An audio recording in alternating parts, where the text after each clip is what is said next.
First of all, let me welcome the academic community of Vytautas Magnus University, our twinning best strategic partner with this great anniversary of 35 years from the restoration of your university. Actually, it's very symbolic that Mariupol University was also founded in 1991. It's not very old, but it's almost of the same age with the modern Vytautas Magnus University. Because of the collapse of the USSR, because of the democratical processes, because of the start of the movement of the minorities we had in Donetsk region, where Mariupol is situated, more than 100 nationalities that always lived in peace, actually, without any problems. You know these narratives of Russians that they are protecting the Russian-speaking population, but Mariupol was 90% Russian-speaking, and it didn't stop them from destroying this city. And Mariupol University was always, actually, one of the main goals of this university was to raise the new generation of Ukrainian citizens, of the modern Ukraine, to humanitize very industrial region of Donetsk. And actually, our goal was achieved, and we are looking forward, actually, to our next students, because we are sending them to participate in the mobility projects. We were always in Europe, and we were raising these students with the idea that Ukraine is the part, and geographically, of Europe, and will be the part of European Union, because it's our destiny, actually. Mariupol was also the example of presence of Europe in Ukraine, because we used in this city, it was one of the most developed cities in Ukraine, very dynamically developed, using the European mechanisms of investments, of resources.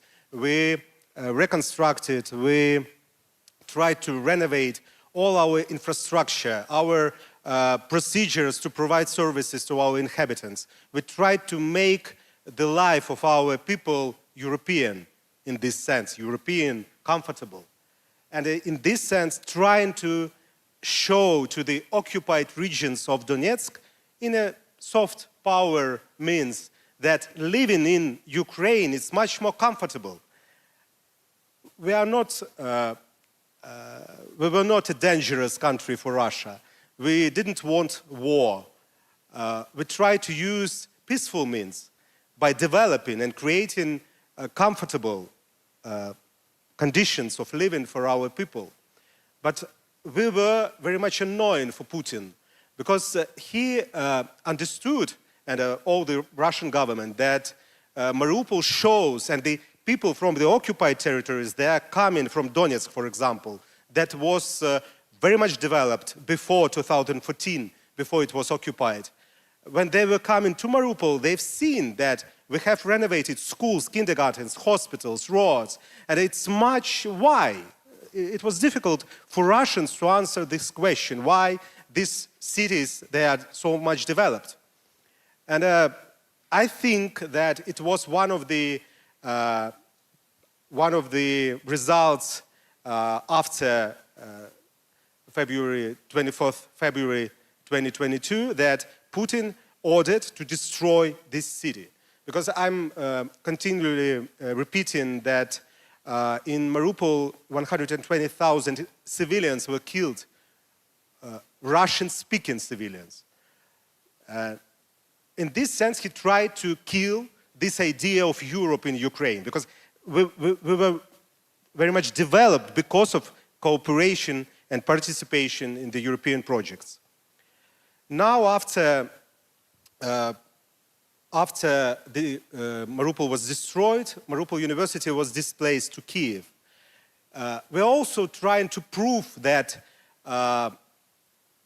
university, it's not the walls, it's the people, first of all. And if these people are committed to do something great, they will restore and they will actually build up new university with the new walls, with the new ideas, with the new philosophy. And actually, this is what we are doing now in Kiev.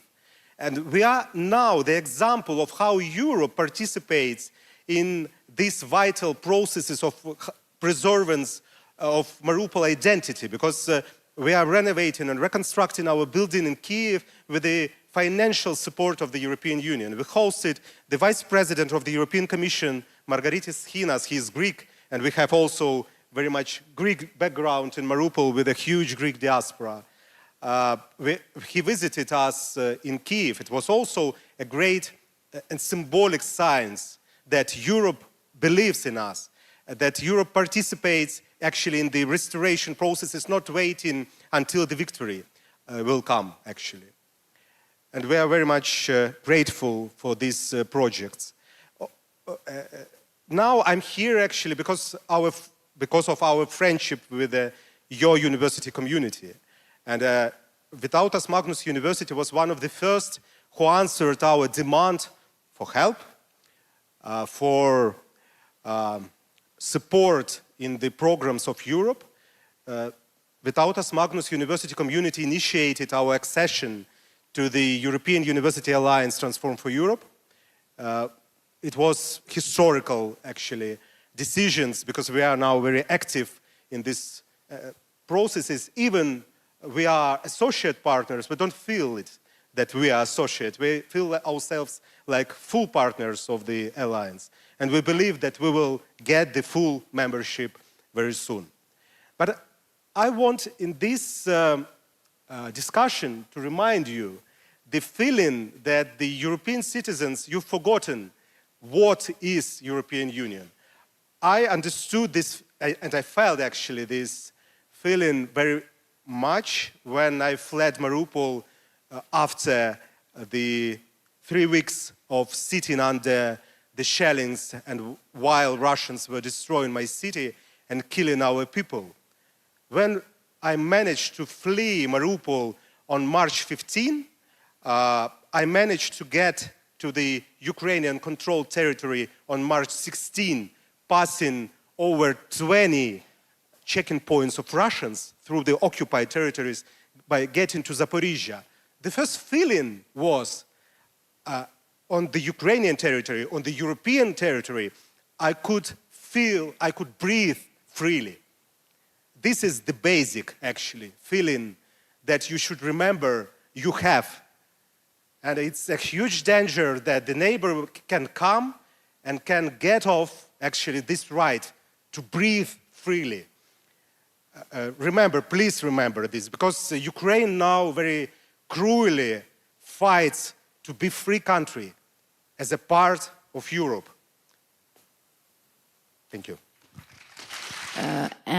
Since 2008, 2014, and 2022, we see that war is again threatening Europe. It's not threatening, it's actually happening in Europe. And it's very tragic. What can we do to preserve peace in Europe?